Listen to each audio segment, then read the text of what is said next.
안녕하세요, 엔토모입니다. 그 포털 사이트의 동해등해를 검색하시면 가장 많이 나오는 질문이 이 벌레가 뭔가요? 무슨 벌레인가요? 인 것 같습니다. 그래서 오늘은 박기한 대표님을 모시고 동해등해의 모습을 소개해드리려 합니다. 예, 반갑습니다. 박기환입니다. 예. 네, 그러면 저희가 포털 사이트에서 살펴본 첫 번째 질문 드릴게요. 이 벌레의 종류가 뭐예요? 어디가 머리고 꼬리인지 모르겠어요입니다. 아, 예. 이 벌레는 이제 동해등해라고 하는 곤충의 유충입니다. 예, 그래서 우리가 보통 이제 애벌레라고 보통 많이 하죠. 그래서 이 잘 보시면은 여기 앞에 이 뭐 이렇게 뿔처럼 뾰족한 게 나와 있는 게 있는데 여기가 머리입니다. 입이죠, 입. 머리라는 개념보다는 입이 맞고요. 그리고 이 끝에가 이제 꼬리인 거죠. 뒤인 거죠, 뒤. 그래서 이렇게 보시는 것처럼 지금 이렇게 걸어가고 있고요.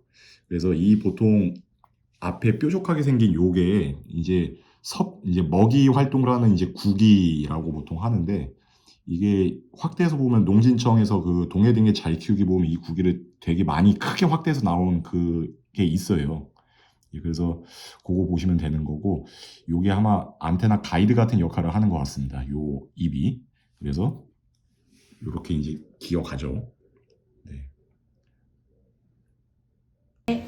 그러면 두 번째 살펴보는 질문입니다. 이 벌레 뭔가요? 검지손가락 한 마디보다 조금 길어요. 확대해서 보면 주름이 있습니다. 콩벌레보다 길이가 길고 납작합니다. 이 동해등에는 보면은 이 아까 말씀드린 것처럼 동해등의 유충이죠. 애벌레. 그래서 여기 이 애벌레들을 우리가 유의 깊게 살펴보면 이렇게 주름들이 있는데, 이 주름들이 보면 이제 움직이기 위한, 그러니까 이렇게 뭐라 그럴까요? 이렇게 접었다가 폈다가 하는 이런 움직임을 위해서 이런 주름들이 있다고 생각하시면 좋을 것 같아요. 자연에서 보통 이제 애벌레들이 이렇게 기어다니는 역할들을 하니까요. 그래서 이제 그것 때문에 이런 주름들이 있는 것들이고요. 예. 그러면 세 번째 질문 드리겠습니다. 집에 자꾸 이런 벌레가 나와요. 처음엔 흰색에 가까웠는데 요즘은 이렇게 갈색이네요. 무슨 애벌레인가요? 처음에 이렇게 흰색으로 됐다가, 그리고 이제 성장을 하면은 이제 보통 5번의 탈피를 하는데 이제 몸집이 점점 커집니다. 그래서 먹는 거에 따라서 이 몸집이 조금 뭐 20mm 이상 커지기도 하고요. 보통 15mm에서 한 18mm 정도가 우리가 사육을 하게 되면 보통 나오는 그 장의 사이즈라고 보시면 될 것 같아요.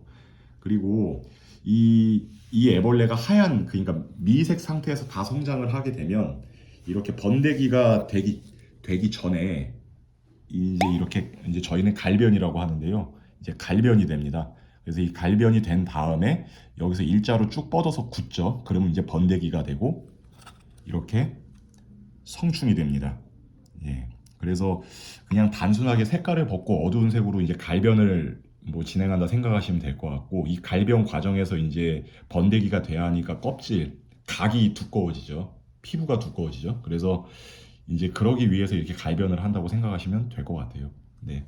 네, 그러면 네 번째 살펴본 질문 내용 드릴게요. 이 벌레 뭔가요? 자꾸 한두 마리씩 창문에 붙어 있네요. 움직이진 않는데 죽여도 나타나요. 그래서 조금 전에 말씀드린 이 갈변된 애벌레가 시간이 한 5일, 뭐 3일에서 5일 정도 지나면은, 그래서 이렇게 번데기가 되고, 이 번데기에서 한 15일 정도 지나면은 이제 우화를 하죠. 그래서 여기서 이렇게 우화를 하는데, 우화가 되면 이렇게 날아다니는 성충이 됩니다. 여기 지금 여기 보시면 방금 이 번데기에서 이 껍질을 벗고 지금 우화에서 나오는 거예요. 예, 여기 보면 이렇게 막 움직이는 게 있는데, 그래서 이 성충이 나중에 교미를 하고 산란을 하고 죽죠. 근데 이 동해등의 성충 같은 경우에는 좀 팔이 목이긴 하지만, 일반 그냥 우리 지파리랑 다른 것들이 이 성충 때는 그 먹이 활동을 하지 않아요. 그냥 일반적으로 물만 흡수를 합니다. 그러니까 이슬에 맺힌 물을 이제 흡수해서 먹고 사는 것들이기 때문에 가정에서는 사실 좀 보기 어려운 게 사실이에요. 일반 파리랑 비교했을 때. 그러니까 그리고 뭘 이렇게 이제 또 그러신 분들이 있어요. 동해 등해니까 그 등에 뭐 이렇게 소에 붙어서 이렇게 피 빨아먹는 그런 등해를 생각하시는 분들이 있는데 전혀 이제 그런 건 없고 뭐 사람한테 좀 이렇게 무해한 이제 곤충이다라고 생각하시면 될 것 같아요. 그리고 추가적으로 여기 보시면은 이렇게 꼬리가 이제 산란관이죠. 꼬리가 길게 뻗어 있는 친구가 있는데 얘가 이제 그러니까 암컷이고 이게 없는 이렇게 뭉툭하게 생긴 게 이제 수컷입니다. 이렇게 해서 짝짓기를 한 다음에 이제 이 친구가 산란을 하죠. 예, 그렇습니다. 네, 친절한 설명 감사드립니다. 마지막 살펴본 질문 내용입니다. 이 벌레인가요? 크기도 좀 크고 벌처럼 좀 무서워요. 이 벌레 뭔가요? 위험하나요? 7마리까지도 들어있네요. 진짜 손 떨려서. 동해등에도 독이 있나요? 독 없고요. 아까 좀 전에 말씀드린 것처럼 이제 그런 이제 제가 답변을 너무 앞서 나가서 한 것 같아요. 예, 전혀 독은 없고 말씀드린 것처럼 수분만 먹고 사는 곤충입니다. 그래서 수분만 먹고 살기 때문에 일반 우리 가정 환경에서는 좀 쉽게 볼 수 없는 이제 곤충이죠. 먹을 게 없으니까요. 일반 가정 뭐 빌딩 그런 데서는. 그래서 보통 자연 환경 이제 그 풀숲에서 많이 볼 수가 있고 상대적으로 지파리 같은 경우에는 이 성충이 먹이 활동을 하죠. 그래서 먹고 뱉고 하면서 그런 균으로 옮기는 작업들을 하는데 이 동해등의 성충 같은 경우는 그냥 이슬, 그러니까 수분만 흡수할 수 있는 구기 구조를 갖고 있기 때문에 뭐 이렇게 병을 옮긴다거나 이런 매개의 역할을 하는 건 아닙니다. 그렇기 때문에 무해합니다. 물지도 않고 쏘지도 않습니다. 예.